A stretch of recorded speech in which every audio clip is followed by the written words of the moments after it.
Beauty for ashes is one of the promises that many Jews and Christians and Muslims hold dear from the exilic experience of the Hebrew people, the Israelite people in Babylon captivity and exile.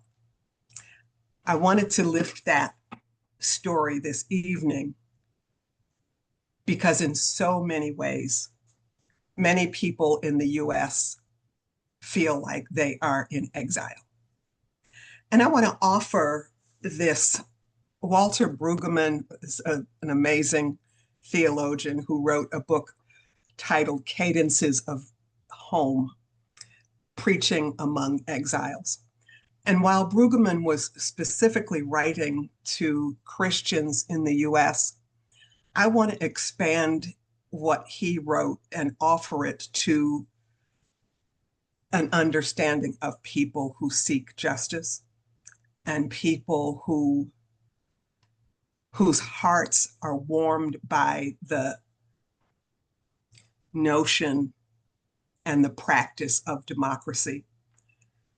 Brueggemann says that in many ways, when there is a loss of structure, of a structured, reliable world, which gives people meaning and coherence, they find themselves in a context where their most treasured and trusted symbols of faith, Brueggemann says, and I add to that democracy, family, national identity, etc., where those symbols are mocked, trivialized, or dismissed.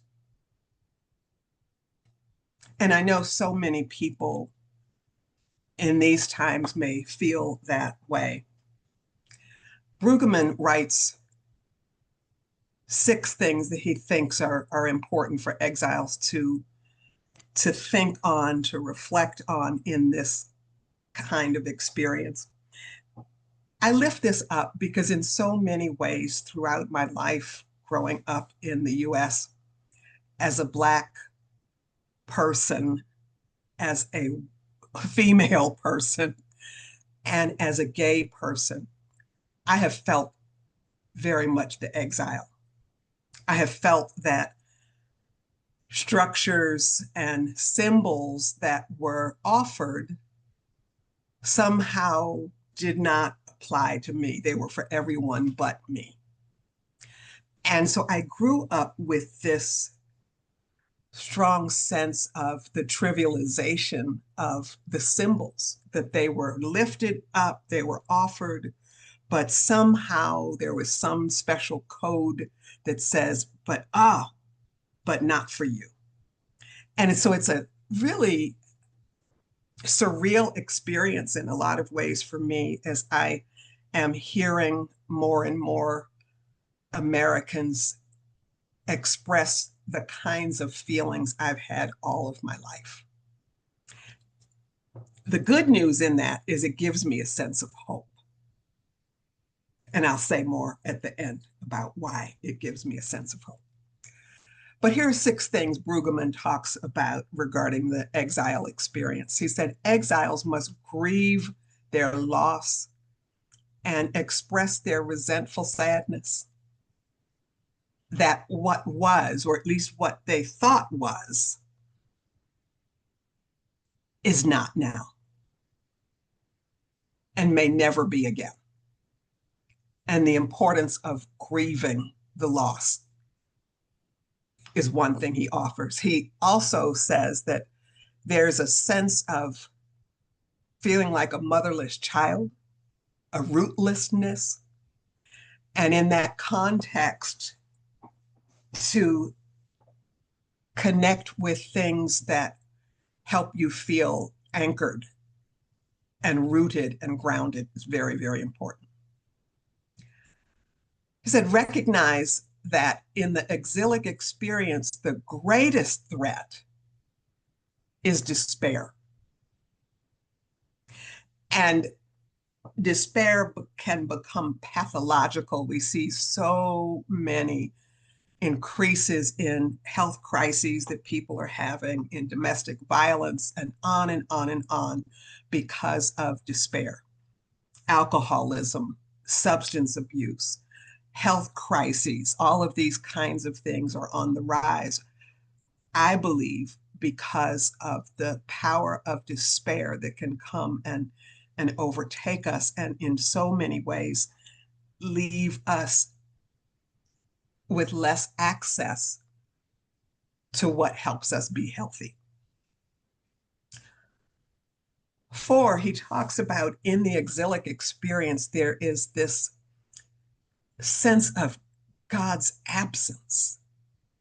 Because many of us say, if God were really showing up and caring about what was going on, we would see God's presence in some way. And most of us have some notion of what we think God's presence looks like, and not to have that feels like God is absent. 5, he talks about moral incongruity.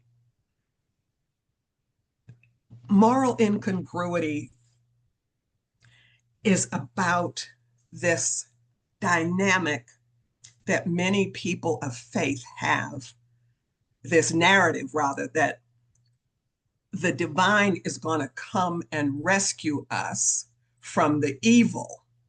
But the moral incongruity is also about how many of us have difficulty acknowledging how we may have been complicit in the creation of the circumstances that we're in.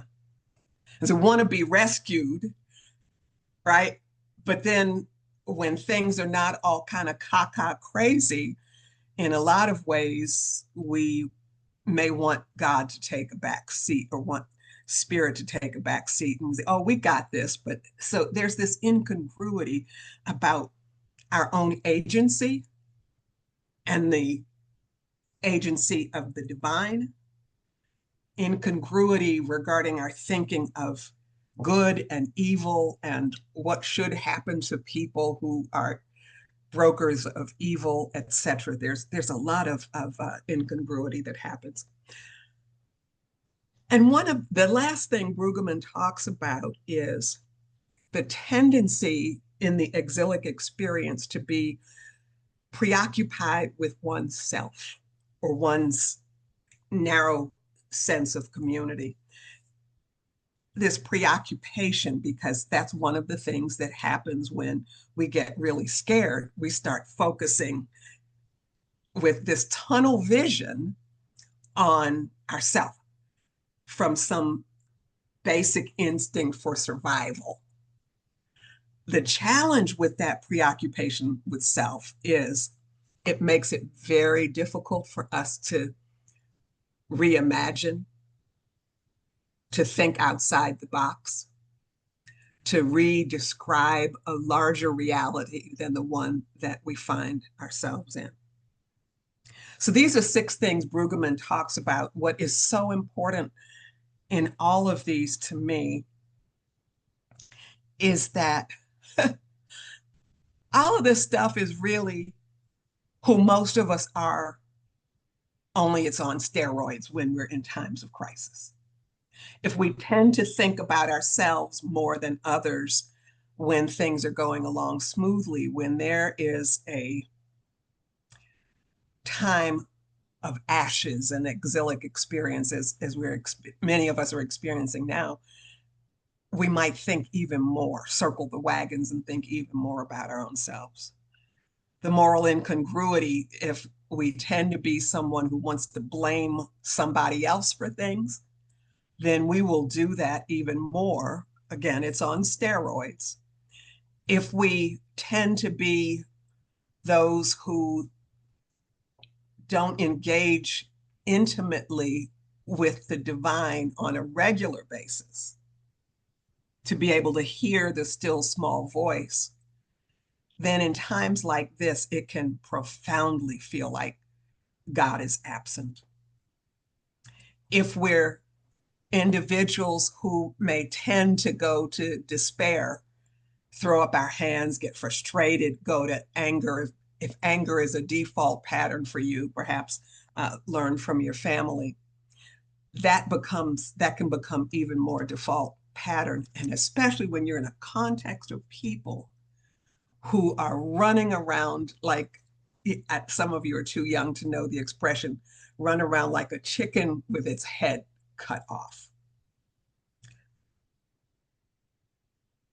That sense of rootlessness that Brueggemann spoke about, in so many ways, this society has been promoting a spirit of rootlessness and directing people to feel rooted in what they purchase and what kind of name they make for themselves. And none of those things really root us, but many of us have been socialized to believe that's where we get our anchor from.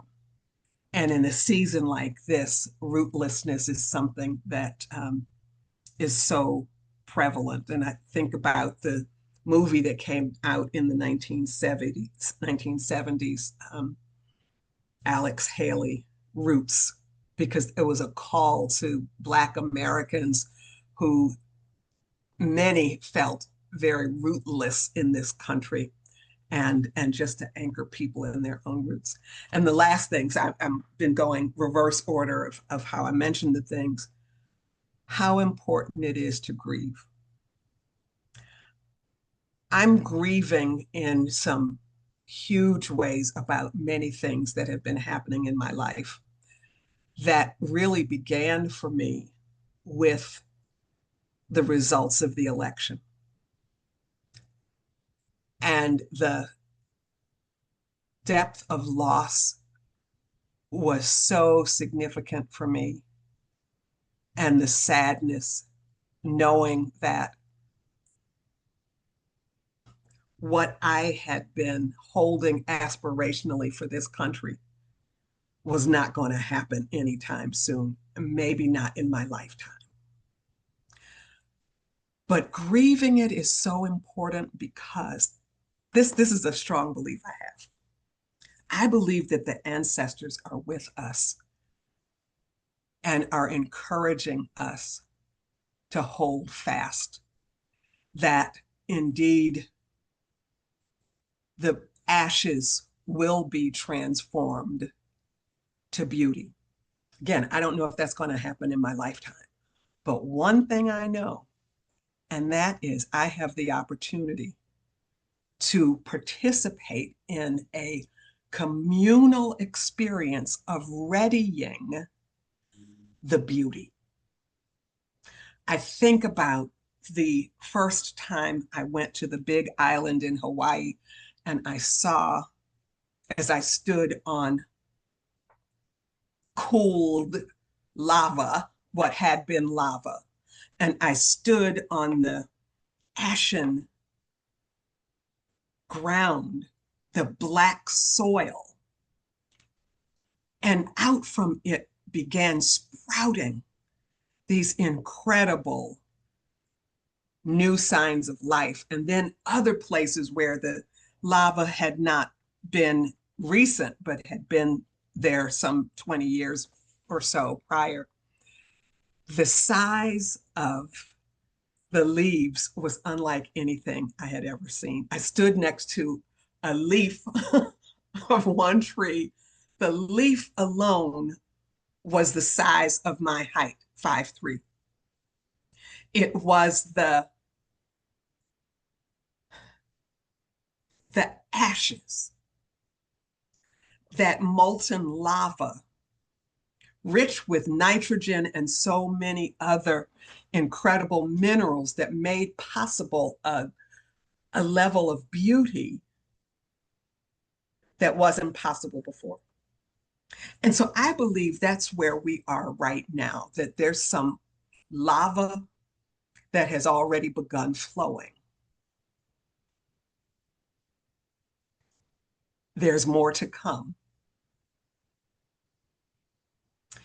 And if we can not be overtaken by despair, because again, Brueggemann said, the greatest threat is despair. And so I urge each of us to think about what do you need to help you think outside the box? Because the box is full of ashes and despair. The box is full of some people's First Amendment rights being taken. And the list goes on and on. This 1 week alone has been absolutely horrendous. But I believe beauty will be exchanged for ashes. Amen.